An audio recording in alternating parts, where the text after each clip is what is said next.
Hola, ¿qué tal, amigos y amigas? Reciban todos ustedes un cordial saludo. Aquí, como siempre, empezando la emisión de este video que va a ser conducido por La Patriota. Bien, vamos a empezar a hablar del siguiente tema. Empecemos.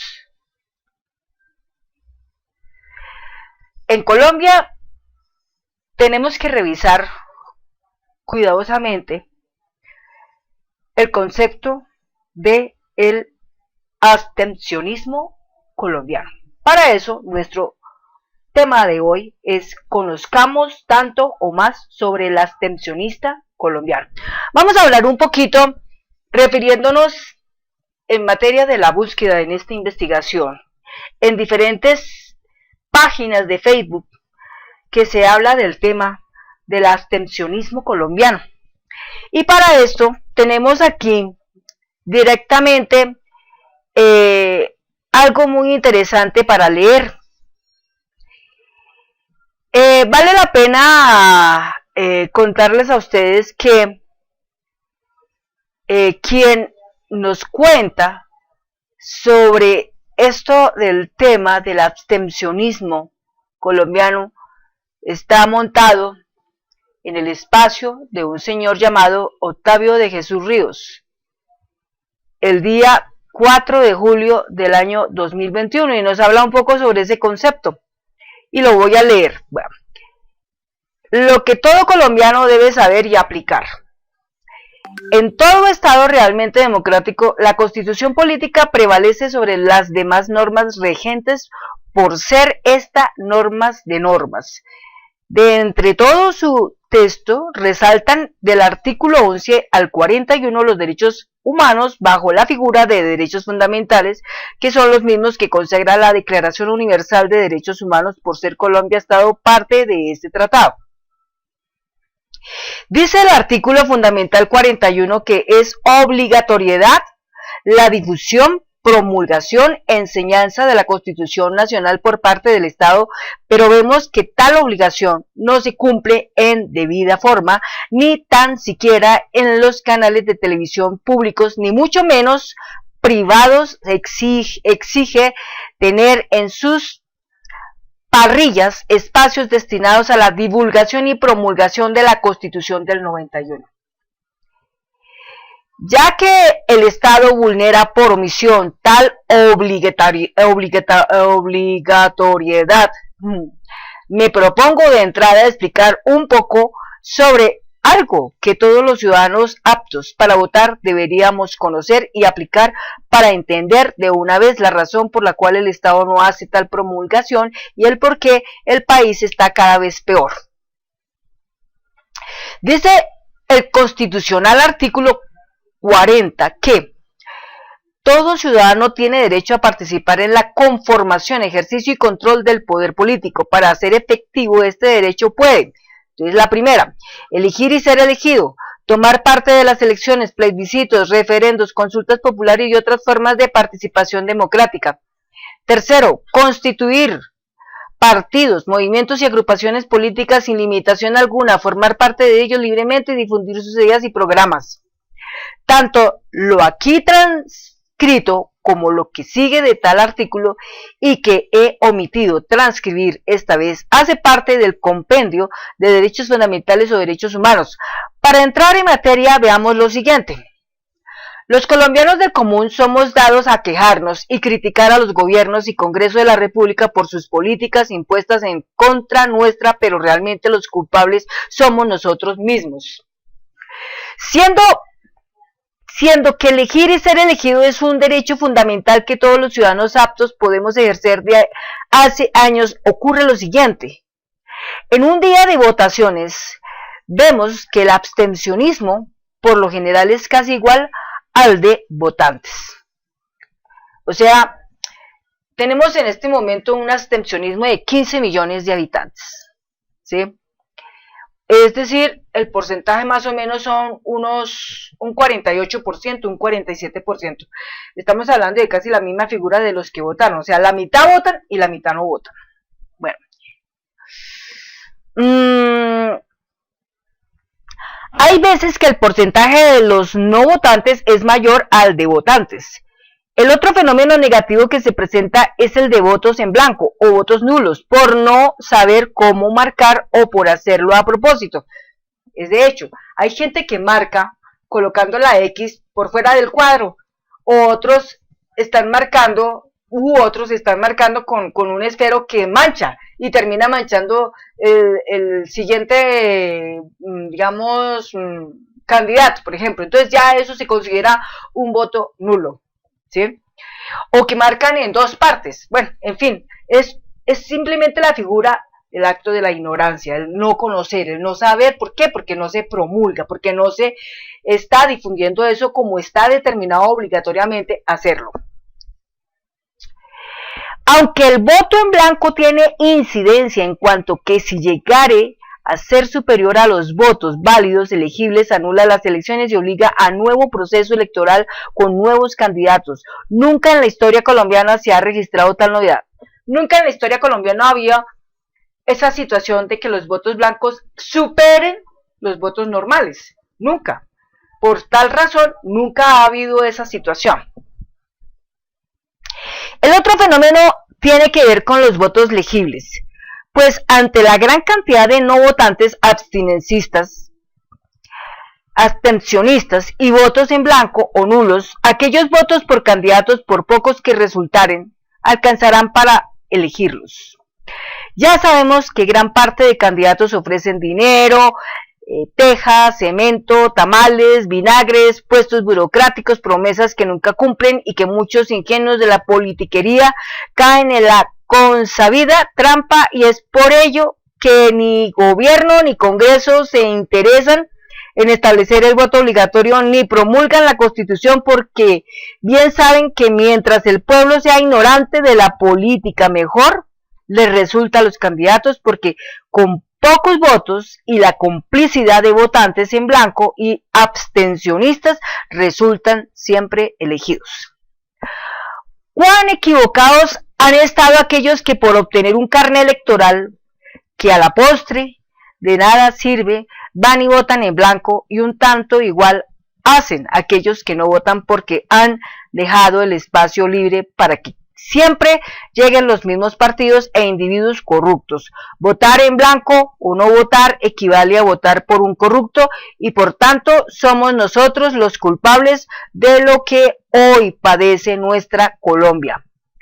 ¿Cuán equivocados están aquellos que hoy promueven el voto en blanco? Porque si bien saldrían los corruptos de hoy, llegarían los corruptos de mañana con el aval de los mismos partidos corruptos, como está pasando con el señor Rodolfo Hernández, que más de un resto de corruptos se están aliando al señor Rodolfo Hernández. Es decir, superan el numeral, ¿sí? El numeral se supera. ¿Por qué? Porque simplemente toda esa cantidad de corruptos se van a aliar a un corrupto más y pues obviamente van a ganar. Otro punto. ¿Cuán equivocados están aquellos que dicen que en las próximas elecciones tampoco votarán por nadie, porque habiendo tanta gente honesta y capaz de representar bien a sus electores desde otros partidos y movimientos alternativos, los dejamos por fuera y facilitarnos para que aquellos mafiosos de siempre lleguen a sus curules con sus votos amarrados? Entonces, ahí está la situación. Otro punto interesante también, que en cierta manera es parte de ese abstencionismo. Los abstencionistas también tendrán que tributar. No hay manera de decir, no, es que usted como es abstencionista usted no tributa. Mentiras, le toca. Vamos a mirar ese punto. Para Iván Daniel Jaramillo, investigador del Observatorio Laboral de la Universidad del Rosario, el asalariado promedio colombiano no tiene ingresos de más de 1.500.000, por lo que si se baja el umbral y se les pone a tributar, se estaría reduciendo el poder adquisitivo a una población a la que no le queda mucho espacio para ahorrar cada mes. Además, estamos hablando de gravar a cerca de 9 millones de asalariados, de manera que se trata de un choque de ingresos que repercutirá en la economía colombiana por medio de menos consumo. Los burócratas y políticos sacan provecho de la apatía del pueblo. De lo que ahí dicen muy claramente el señor Rodolfo Hernández, que el pobre para él va a ser lo mejor de esta vida, porque entre más pobre, más rápido le llega a él.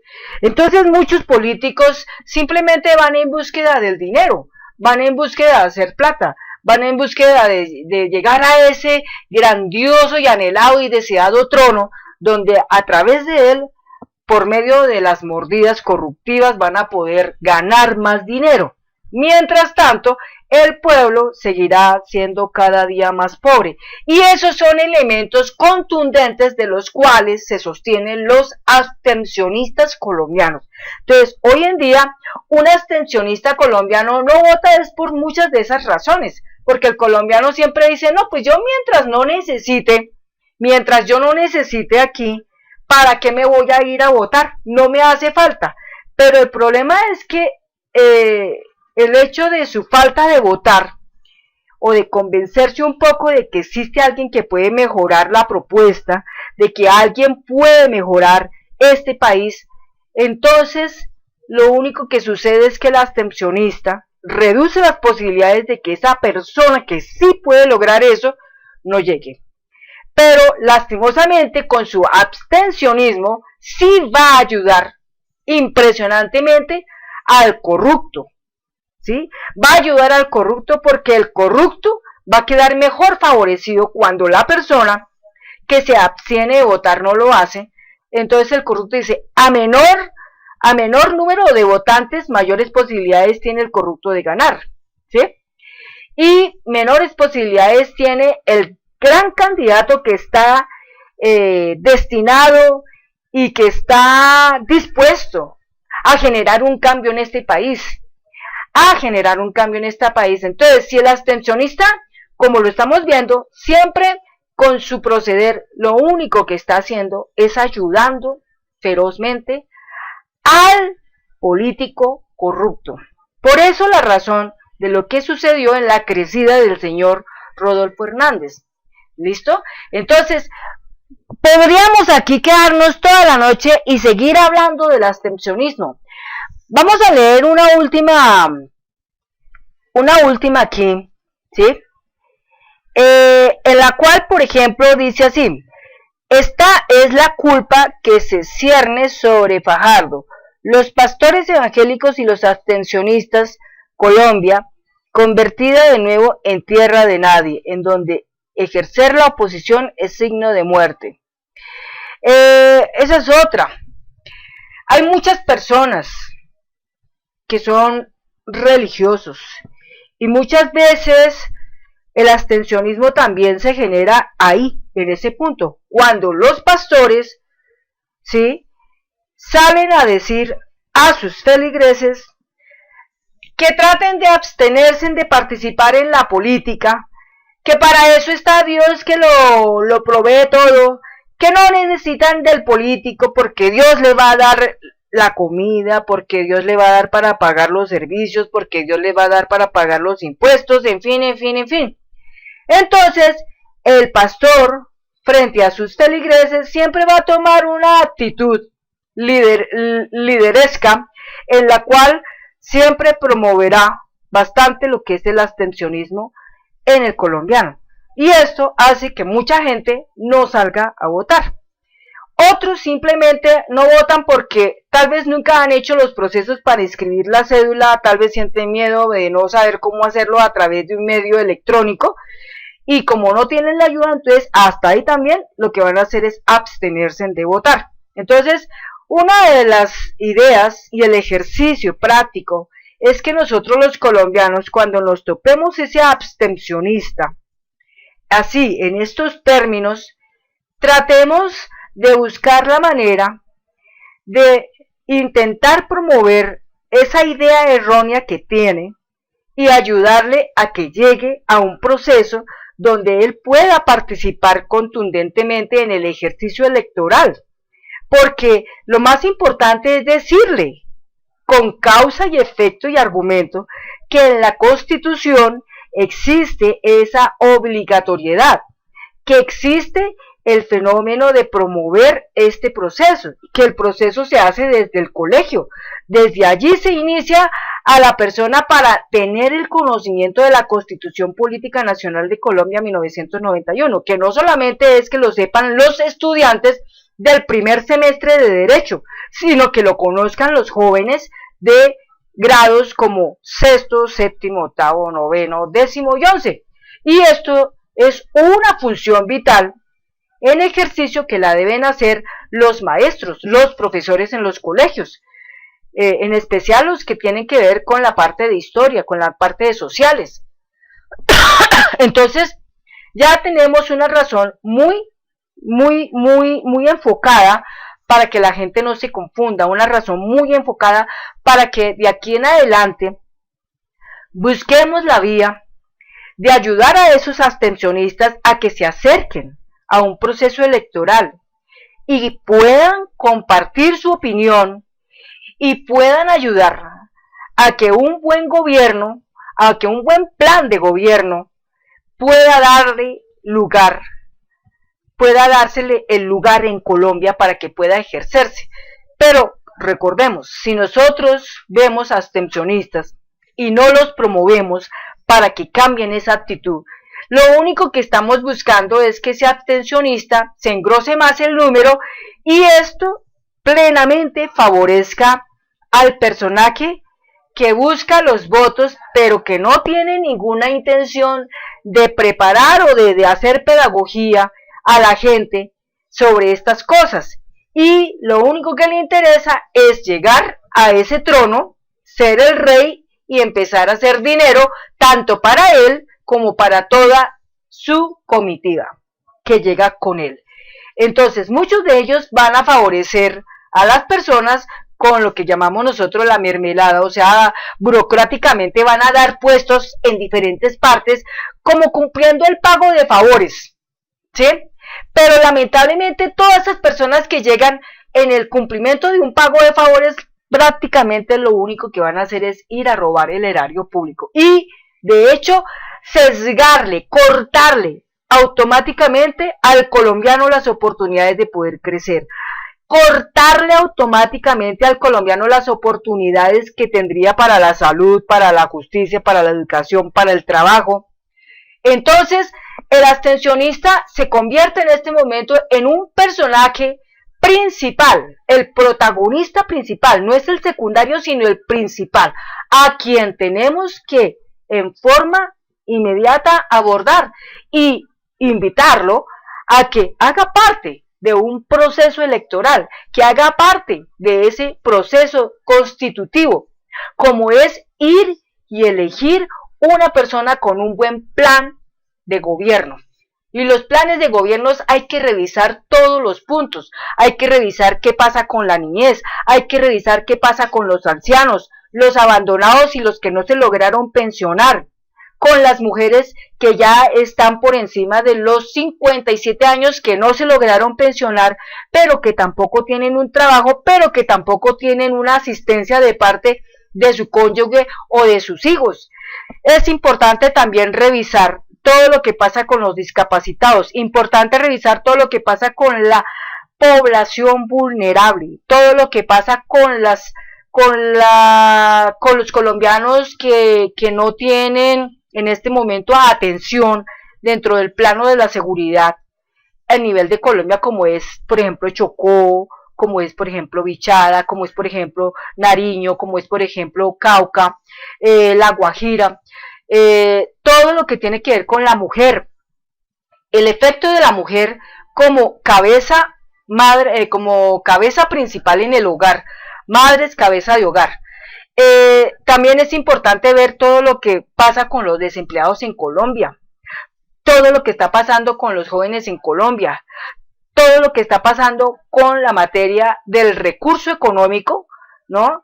En materia de impuestos a nivel de Colombia. Hay que revisar también todo lo que pasa con el medio ambiente, protección al medio ambiente. Hay que revisar todo lo que sucede con el campo, con la seguridad alimentaria, con la parte agroindustrial. y la parte de la minería. Hay que revisar también todo lo que pasa con las Fuerzas Armadas de Colombia. Hay que revisar todo lo que pasa con el sector educativo, lo que pasa con el sector judicial, lo que pasa con el sector de la salud. Entonces son muchos temas que tiene que el candidato presidencial abordar. Otro punto muy importante es que en el artículo 190 se habla de que el candidato presidencial debe ser establecido de acuerdo a las formalidades de la ley.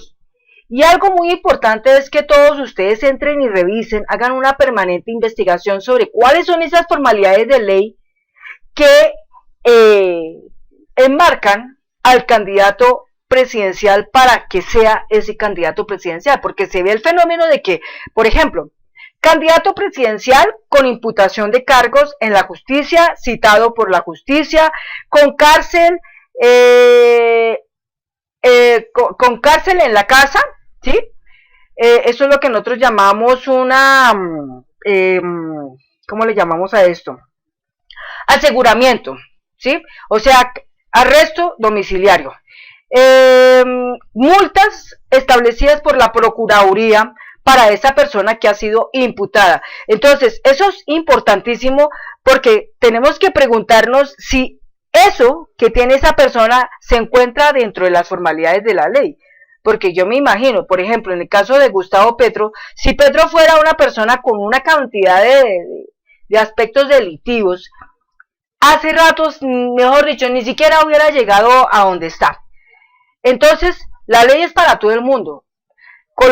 O sea, colombiano rico o pobre que quiere elegir o ser elegido, debe cumplir con esas formalidades de la ley, y eso implica que al cumplir con esas formalidades de ley, pienso, para mí, no debe tener nada de estas situaciones que se están viendo hoy en día y que se manifiestan abiertamente, públicamente, y que ya todo el mundo prácticamente las conoce.